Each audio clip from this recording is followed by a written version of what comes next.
Good morning, everybody, and welcome back to Skaven Plays. This will be an advanced guide for TTS. A couple of you guys have asked for it. I said I'd get to it a little long ago, but I have some time this weekend. Wife's out shopping, so I figured I'd go through, just give a few more tips and tricks. First thing I want to do that is very helpful, and I use quite a lot, this is Malkovich's mod. This is where you can get models from. I like to use this one because when you have the bags out, or when you have the units from there, they come with auras. If some of you have seen my last match against Hunter that I just put up, I replaced one of his units from this bag. So what I like to do, let me just do that. What I like to do is I'll just right click, save object, and I now have a bag with all of those in it. I already had one, I just overrid it.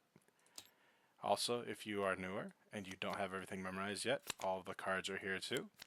You can just take out all of the cards, all of the artifacts of spell lore, line them up, and save those as well.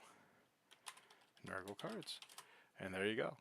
Now anytime that you need one of them, or you need to look up a profile, or you need to look up anything, they are all here.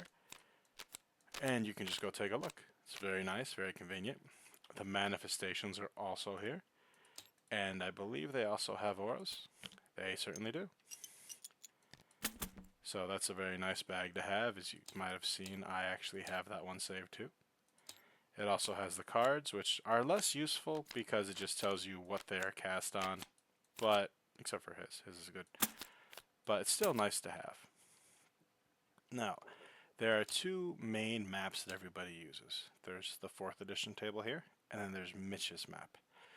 4th edition is probably the more common one for tournaments, so I'll go over that one really quick. It's pretty much all just the same stuff.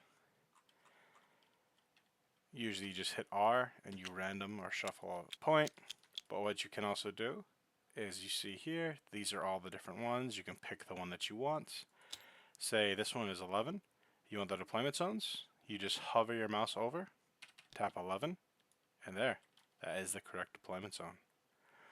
Also, if you're ever trying to change states and you accidentally click on this blackboard here, like I just changed it to, this one looks like shifting objectives. Yep, shifting objectives. So you can do the same trick here. If you want it on 12, you hit 12. If you want it gone, 13, now it's gone. Very nice trick, might save you some time. If you need to do a single digit, hit the 0 first, so 03, 04, 05. Just nice to get that in there. This one also has buffer zones on the sides. Nope, this one doesn't. Let's go into Mitch's maps real quick, because this one has some extra tools that the other one does not. Beware though, the terrain setups for Mitch's maps, they have a reputation. They're fun ones. Okay, so let's just go to Jaws. The highlighted ones are the ones that are illegal for Jaws, so let's just go here. That's a good Jaws map. Here's why I like this one. Vice bag. So, second turn for vice objectives, third turn, they're right there, you can't see. Fourth one would be in the middle, but it's just a nice little extra. Those are the Star Strike objectives, but this is what I like it for. Board edge and overlay. So activate that.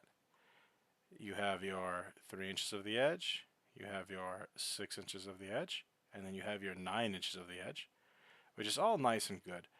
This is the one I like the most. If you're doing seize the center, all you have to do is have a model on this purple circle, and then you are within 3 of the center. It is wonderful. Alright, that is the main stuff for the maps. Also, all of the dice are right here under the bags. Always try and use your dice because it's lucky. Oh, also this one has the deployment zones. This little button here, me and Hunter were looking for in ours, but they didn't have it. Turn that off. So this shows you the area in yours that you can't deploy on. You need to be just outside that yellow circle. It takes all the guesswork out of it, makes it nice and easy, nice and quick. Next thing I want to do is I'm going to spawn in an army Let's just spawn in the list I used against Hunter. And a lot of you guys were asking how I get them into what I call parade style. This is just hitting the numbers on the top of the keyboard. 1 makes them straight lines. 2 does 2 ranks. 3, 3 ranks. 4, 4, and so on and so forth.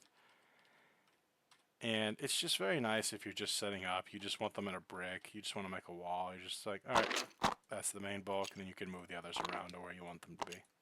Saves a lot of time, makes things a little bit easier. I fully recommend it. Same with turning on the auras, just use the number pads hotkeys. And I had some people ask me how I'm measuring. There's 2 different ways to measure. Go into the toggle, measure movement. See, it's on there, but it doesn't work always. I think that the Malkovich models don't always work with it. They don't. That's okay, I don't use that anyway. I use tab. Tab gives you a ruler. And I like the best that it snaps back to the finger when you're done. So if you need to measure something, say 5 inches, that's a 5-inch charge. Pick up, hold tab, and then you can move them around. And if you need to measure again, say you have a tricky charge where you need to go around an objective, just, alright, that's 3.6. Another 2.4, that makes it nice and 6. And then that's how long the charge is to get into there. 9-inch charge. Oh, also, if you need to measure something, just pick it up, measure, don't let go of left click, and then but when you need to put them back, hit escape.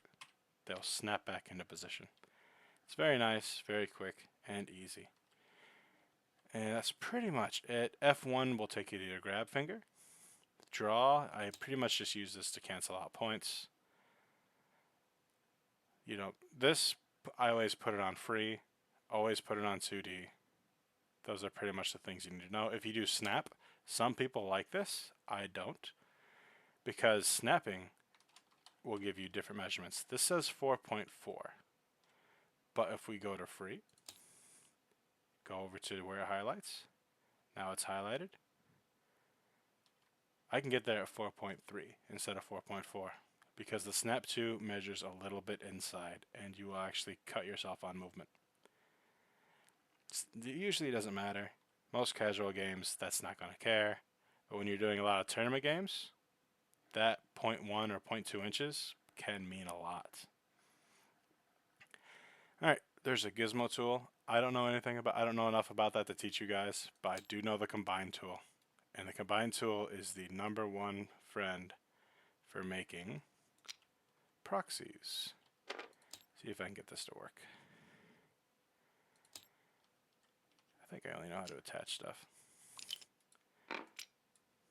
Whoop, come back. Attach the plague bearer to it. Now that's one model. Yeah, it's nice to, you can decorate your stuff with Nurglings and stuff, which is what I do to my friends' games when I jump in. I shrink down some Nurglings. Because you can go over here, scale, up, down, make things as big or small as you want. But mainly what I'll do for that is the combine function. I'll use it to, you can detach your models from the bases and then reattach other ones. So if a new model is coming out that hasn't been scanned yet, you can take something with the same base size, put something similar there that looks nice, and then you just made your own proxy. It's nice, easy. This video is just a quick measure. Oh, one thing, if you're using Malkovich's mod, and John, if you watch this video, the Rotmeyer Creed in that bag are wrong.